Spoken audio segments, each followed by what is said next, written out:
আজকে আমরা মুচমুচে ফুলকপির পাকোড়া বানাচ্ছি আর সেটাই শেয়ার করছি আপনাদের সঙ্গে। এই যে দেখেন, ফুলকপিকে প্রথমে আমরা 2 থেকে 3 মিনিট সেদ্ধ করে পানি ছেঁকে নিয়েছি, তারপর হলুদ গুঁড়া, মরিচ গুঁড়া, লবণ মাখিয়ে রেখেছি। আর এদিকে বেসন মাখিয়ে রেখেছি, বেসনের ভিতরে বেসন, আটা, তার সাথে হলুদ, মরিচ আর জিরা ধনিয়ার গুঁড়া, লবণ দিয়ে মাখিয়ে নিয়েছি। তারপর এভাবে সেই বেসনের ভিতর ফুলকপি দিয়ে এই যে এরকম চপ বানিয়ে নিয়েছি। এই যে দেখেন, মুচমুচে একদম ফুলকপির চপ বা পাকোড়া যেটাই বলেন, অনেক মজা হয়েছে, অনেক মজা।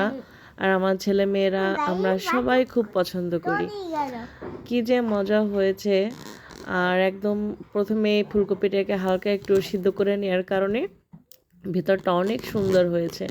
প্রথম ব্যাচ ভেজে নিয়েছি আর এখন এই যে দ্বিতীয় ব্যাচ ভাজা হচ্ছে। আর এই ফুলকপির চপটা বানাচ্ছে আমার হাজব্যান্ড, মানে মেয়ের বাবা। এই যে দেখেন, মানে ফুলকপিগুলোকে ছোট ছোট করে কেটে নিয়েছে আর তারপর এভাবে বেসন মাখিয়ে এগুলোকে ভেজে নিচ্ছে।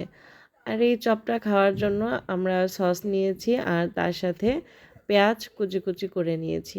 পেঁয়াজ কুচি দিয়েও খেতে ভালো লাগে আর সস দিয়েও খেতে ভালো লাগে, মানে আপনাদের খুশি। এই যে দেখেন, সবগুলো ভাজার পরে এখন আমরা পরিবারের সবাই মিলে খাচ্ছি। ছেলে মেয়েরা, আমি, মেয়ের বাবা, আমরা সবাই মিলে একসাথে বসে খাচ্ছি।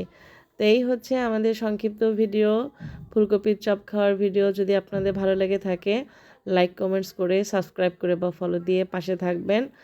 আর সবাই অনেক অনেক ভালো থাকবেন। আর শীতের মধ্যে সবাই এরকম সস দিয়ে ফুলকপির চপ বানিয়ে খাবেন।